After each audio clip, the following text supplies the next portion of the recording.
మోకీలు మార్పిడి చికిత్సలో వెలిస్ రోబోటిక్ విధానం ద్వారా చికిత్స అందించి రోగిని కాపాడినట్లు వైద్యులు రవిచంద్ర తెలిపారు. హైదరాబాద్ సోమాజిగూడ ప్రెస్ క్లబ్లో దేశంలోనే మొట్టమొదటి రోబోటిక్ మోకాలి మార్పిడి చికిత్సను నిర్వహించినట్లు వెల్లడించారు. విశాఖ కేర్ హాస్పిటల్లో 50 ఏళ్ల రోగి తోడ ఎముకలోని వైకల్యాన్ని సరిచేసి ఇంప్లాంట్ను తొలగించాల్సిన అవసరం లేకుండానే మోకీలు సర్జరీ నిర్వహించామన్నారు.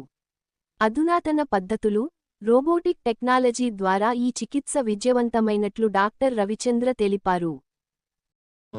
లోపల మన మోకాలు గుజ్జు కూడా అలాగే చాలా పల్చగా లేతగా ఉంటుందండి. మనం మామూలుగా అందరికీ ఉండేది ఇదే, మోకాలు అరిగిపోవడం, గుజ్జు తరిగిపోవడం అని చాలాసార్లు వింటూ ఉంటాం. ఈ గుజ్జు తరిగిపోవడం, మోకాలు అరిగిపోవడం అంటే ఏంటంటే కొబ్బరిలా ఉన్నది డ్యామేజ్ అవుతుందన్నమాట. డ్యామేజ్ అయ్యి ఆ కింద ఉండే ఎముక ఎక్స్పోజ్ అవుతుంది. ఎప్పుడైతే ఎముక రాసుకోవడం మొదలెడతాయో అప్పుడే మనకి ఈ కాలు నొప్పి రావడం ఇవన్నీ జరుగుతూ ఉంటాయి. జనరల్గా నొప్పి చాలానే అందరూ ఓర్చుకోవడానికి ప్రయత్నిస్తారు. కానీ క్రమేపీ ఏమిటవుతుందంటే ఈ పక్కనున్న కండరాలు ఇవి సాగిపోవడం మొదలెడతాయి. ఎప్పుడైతే ఒక పక్క బోన్ డ్యామేజ్ ఎక్కువ అవుతుందో అప్పుడు ఈ ఎముక ఇలాగ వాలిపోవడం మొదలెడుతుంది. ఒక పక్క కండరాలు సాగిపోతాయి. కండరాలు సాగిపోవడం వల్ల ఏంటవుతుందంటే నడిచే ప్రతి అడుగులోనూ మనకి ఇబ్బంది కలుగుతూ ఉంటుంది. మనకి ఈజీగా అర్థం అవ్వాలంటే అందరం చిన్నప్పుడు హవాయి చెప్పులతో నడిచాం కదా. హవాయి చెప్పు తెగిపోయింది అనుకోండి, ఎలా నడుస్తాం? కాలు ఈడుస్తూ నడవాలి. పడిపోతామేమో అని చిన్న భయం ఉంటుంది. అదే ఆ హవాయి చెప్పు తెగిపోయిన దాంట్లో ఒక చిన్న ముళ్ళు ఉందనుకోండి, ఎంత ఇబ్బందిగా ఉంటుందో ఈ గ్రేడ్ 3, గ్రేడ్ 4 ఆస్టియోఆర్థరైటిస్లో వాళ్ళు అదే ఇబ్బంది పడుతూ ఉంటారు. సో ఆపరేషన్ ఎందుకు చేయించుకోవాలంటే నొప్పి కోసం కాదు. నొప్పి కోసం మాత్రలు వేసుకోవచ్చు, ఇంజక్షన్లు తీసుకోవచ్చు, రకరకాలు చేయొచ్చు. కానీ ఇన్స్టెబిలిటీ అనేది ఈ ఇంజక్షన్లతోటో మాత్రలతోటో అధిగమించలేం. ఆపరేషన్కి మెయిన్ ఇండికేషన్ పెయిన్తో పాటు ఇన్స్టెబిలిటీ. సో ఈ ఆపరేషన్ అనేది నొప్పి కోసం కాదు, వాళ్ళ ఆత్మవిశ్వాసం కోసం. ఎంత ఇబ్బంది పడుతూ ఉంటారంటే రాత్రిపూట బాత్రూమ్కి వెళ్ళాలన్నా కూడా గోడ పట్టుకుని జాగ్రత్తగా నడుచుకుని వెళ్తూ ఉంటారు. ఇంట్లో అందరూ ఎక్కడికైనా వెళ్ళాలంటే వీళ్ళు కొంచెం జంకుతారు, ఎందుకంటే వాళ్ళందరితో పాటు నడవలేరు అని చెప్పి. సో ఇవన్నీ వాళ్ళు ఎక్స్ప్రెస్ చేయరు. ఎందుకు అంటే సర్జరీ చేయించుకోవాలంటే భయం. రెండోది ఆపరేషన్ తర్వాత రికవరీ టైం ఎక్కువ. ఇంట్లో ఎవరో ఒకరి మీద ఆధారపడిపోతూ ఉంటారు, లేకపోతే ఫైనాన్షియల్గా ఇబ్బంది. ఇవన్నీ 100 ఆలోచించి ఎంత నొప్పి ఉన్నా వాళ్ళు అలాగే ముందుకు వెళ్తూ ఉంటారు. ఇంకొకటి ఫిజియోథెరపీ ఆపరేషన్ తర్వాత వాళ్ళ చుట్టాలు ఎవరో చేయించుకున్నది చూసి వాళ్ళ దేని గురించి అయినా ఆర్టిఫిషియల్ ఇంటెలిజెన్స్ అని, రోబోటిక్స్ అని ఈ పదాలు చాలా ఎక్కువగానే వింటున్నాం.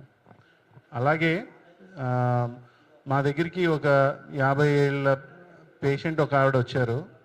ఆవిడకి ఒక 2 ఏళ్ల క్రితం తొడ ఎముకకి గాయం అయింది.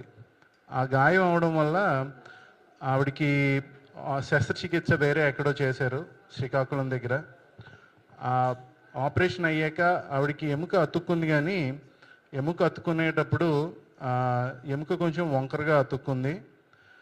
అది కాకుండా ఆవిడకి ఈ దెబ్బ తగిలినప్పుడు మోచిప్ప యొక్క గుజ్జు ఏదైతే ఉంటుందో, కార్టిలేజ్ అంటాం కదా, కార్టిలేజ్ డ్యామేజ్ కూడా జరిగింది.